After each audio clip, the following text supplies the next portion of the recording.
പിതാവിന്റെയും പുത്രന്റെയും പരിശുദ്ധാത്മാവിന്റെയും നാമത്തിൽ ആമേൻ. എൻ്റെ പ്രിയപ്പെട്ടവരെ, ഇന്ന് നവംബർ 13 വ്യാഴാഴ്ച. കർത്താവേ, നിന്റെ ഉന്നതമായ നാമത്തിന് സ്തോത്രം ചെയ്യുന്നു. കർത്താവേ, നിന്റെ വിശുദ്ധ പൗരോഹിത്യത്തെ മഹത്വപ്പെടുത്തണമേ. കർത്താവേ, സഭയിലുള്ള സാന്നിധ്യം പ്രകടമാക്കണമേ.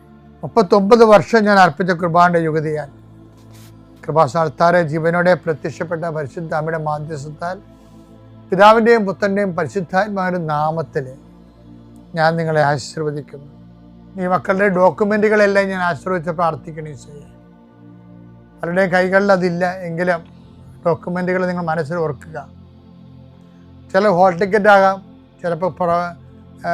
ചിലപ്പോൾ വീടിൻ്റെ പ്രമാണമാകാം, ചിലപ്പോൾ ലോൺ എടുക്കാൻ വേണ്ടിയുള്ള ശ്രമമാകാം, വസ്തു കൈമാറുന്നതിന് വേണ്ടിയുള്ള തടസ്സമാകാം. വസ്തു വിൽക്കുകയും വാങ്ങുകയും ചെയ്യുന്നവരുണ്ട്.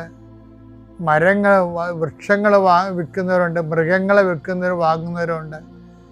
ആ എല്ലാ മേഖലകളും ചെറിയ ചെറിയ കമ്പൗണ്ടങ്ങൾ കൊണ്ടും വലിയ ഏജൻസികൾ കൊണ്ടും ജീവിക്കുന്നവരുണ്ട്.